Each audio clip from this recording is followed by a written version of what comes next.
నమస్తే, welcome to Leo.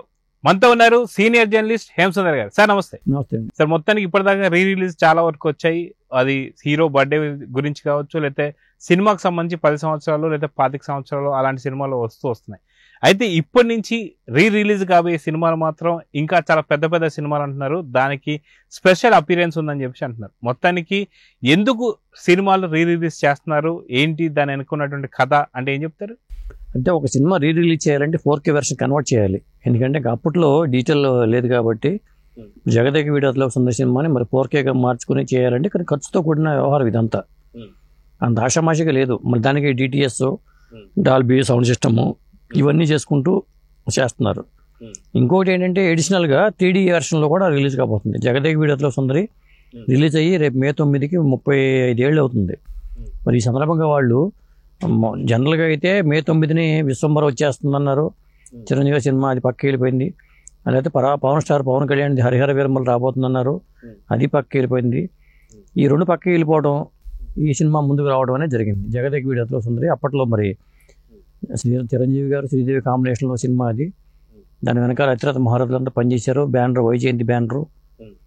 అలాంటి సినిమాని మళ్ళీ ఇప్పుడు 3D వెర్షన్లోను 2D వెర్షన్లో 2 వెర్షన్లో రిలీజ్ చేయడం అనేది ఒక పెద్ద క్రేజ్ అని చెప్పాలి. దీనికి సంబంధించి ఒక వాయిస్ ఓవర్తో నానితో వాయిస్తో కూడా వీడియో రిలీజ్ చేశారు వైజయంతి వాళ్ళు. కాబట్టి ఇప్పుడు క్రేజియెస్ట్ ప్రాజెక్ట్ ఏదంటే జగదేక వీడు అతిలోక సుందరి. పాటల పరంగా చూసుకోవాలన్నా విధంగా చెప్పాలి శ్రీదేవి గారు అతిలోక సుందరి. ఇప్పుడు ఆ సినిమా రిలీజ్ అయిన 35 ఏళ్ళ క్రితం సినిమా రిలీజ్ అయినప్పుడు ఇప్పుడున్న జనరేషన్ ఎవరు ఆ సినిమాని అప్పుడు థియేటర్లో చూడాల. మరి రీ రిలీజ్ ఆలోచన రావడం కూడా గొప్ప విషయమే కదా. అది జనరేషన్ గ్యాప్ మారిపోతున్నప్పుడు ఆటోమేటిక్గా రీ రిలీజ్లు థియేటర్లో చూస్తే ఆ పండుగ వేరు. థియేటర్లను బతికించడానికి కూడా రీ రిలీజ్లు హెల్ప్ అవుతుందని నేను అంట. కానీ ఈరోజు మన మధ్యన ఆ అతిలోక సుందరి గారు లేరు. అయితే దీన్ని ఎలా చూడంటారు? అంటే ఇది బాధాకరం అని చెప్పి అనుకోవచ్చు అంటారా? అంటే ఆవిడ లేకపోయినా ఒక అతిలోక సుందరి పోయినా 2 అతిలోక సుందరిని ఇచ్చి వెళ్ళిపోయింది ఆవిడ. ఎందుకంటే వాళ్ళిద్దరు అమ్మాయిలు కూడా సినిమాలు చేస్తున్నారు కదా. కాకపోతే జగదేక వీడు అతిలోక సుందరి సీక్వెల్ చేస్తే మాత్రం వాళ్ళ వారసులకి అవకాశం రావచ్చేమో. జాన్వీ కపూర్ ఇప్పుడు సినిమాలు చేస్తూ ఉంది కాబట్టి. సో ఇదే కాకుండా రానున్న అతి తొందరలో బాహుబలి కొంత యాడెడ్ వర్షన్ కూడా రాబోతుంది అనే వార్తలు అయితే వస్తూ ఉన్నాయి. నిజంగా అది సినిమా రిలీజ్ అయితే ఎలా ఉంటుంది? ఎందుకంటే దాదాపు 10 ఏళ్ళ పాట అనుకోవచ్చు. ఎందుకంటే బాహుబలి రిలీజ్ ఎప్పటికి 10 ఏళ్ళు అని చెప్పి అనుకోవచ్చు. సో బాహుబలి గురించి ఏం చెప్తారు? ఆల్రెడీ బాహుబలి డిజిటల్ వెర్షన్లోనే వచ్చిన సినిమా అది. దానికి కొంత రిలీజ్ చేస్తే మామూలుగా రిలీజ్ చేస్తే వేస్ట్ కదా. కొన్ని యాడెడ్ సీన్స్ అప్పుడు కట్ చేసుకుని సినిమా నిడి పెరిగిపోతుందని కట్ చేసిన సీన్స్ కూడా కొన్ని యాడ్ చేసి రిలీజ్ చేద్దాం అనే దీంట్లో ఆలోచన ఉన్నారని సమాచారం. ఎందుకంటే బాహుబలి 2 పెద్ద కలెక్షన్ పరంగా నెంబర్ 1 ప్లేస్లో ఉన్నా కానీ టాక్ వచ్చిన సినిమా బాహుబలిని కట్టప్ప ఎందుకు చంపాడు అనేది కాన్సెప్ట్ కదా. అది ఆ వెర్షన్ కాబట్టి ఆ సినిమా ఏంటంటే ఆ సస్పెన్స్తోనే సినిమా 2వ పార్ట్ వచ్చే వరకు కూడా అదే నడిచింది. అప్పుడు టాక్ ఆఫ్ ది ఇండస్ట్రీ ఏంటంటే కట్టప్ప ఎందుకు చంపాడు బాహుబలిని అని.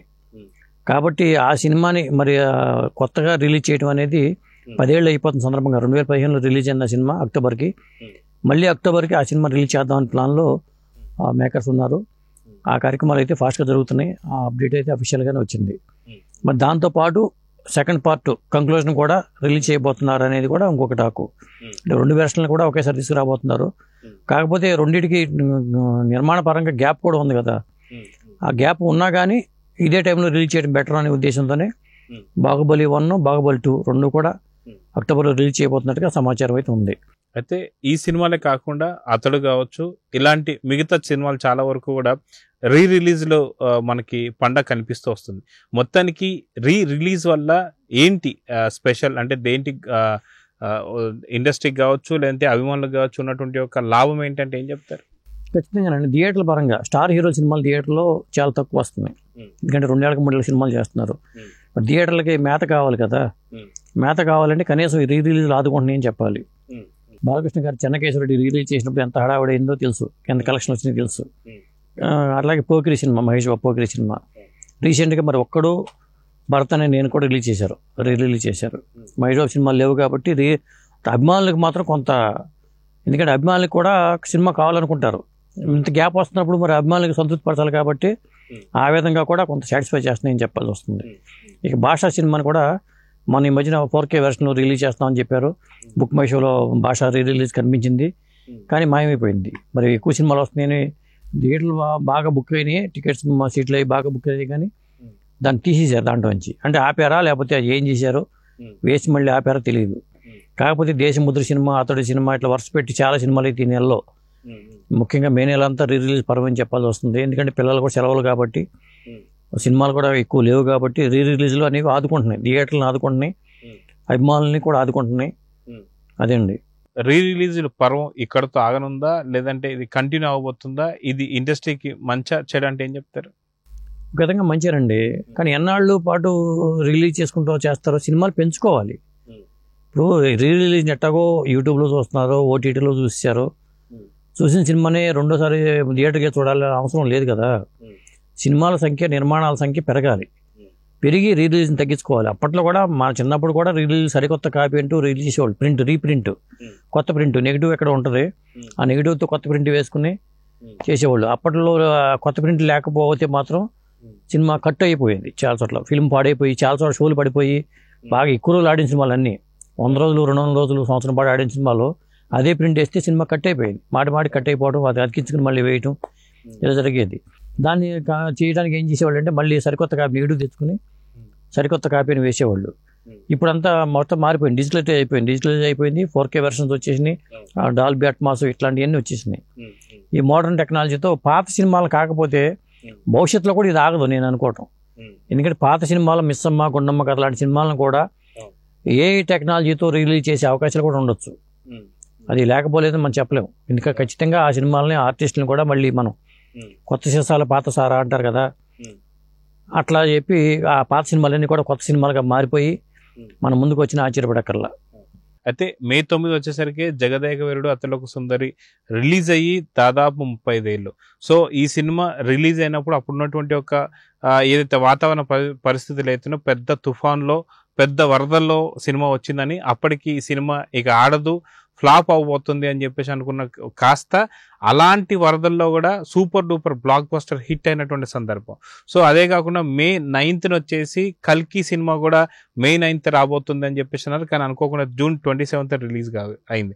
సో మే 9th ఒక మంచి సెంటిమెంట్ అని చెప్పేసి అనుకోవచ్చు. అందుకే ఆ రిలీజ్ మళ్ళీ మే 9th చేయబోతున్నారంటే ఏమంటారు? అంటే 9 సెంటిమెంట్ ఉంది, కాకపోతే ఏంటంటే అప్పుడు జగదేక వీరుడులో ఉన్న సినిమా, ఆ సినిమా ఇప్పుడు చెప్పాలంటే ఒక పాన్ ఇండియా సినిమానే. అప్పుడు ఆ రోజుల్లో మనం పాన్ ఇండియా అని పదం వాడేవాళ్ళం కాదు, కానీ మాయాబజార్ పాన్ ఇండియా సినిమానే, అలాగే జగదేక వీరుడు కూడా పాన్ ఇండియా సినిమానే.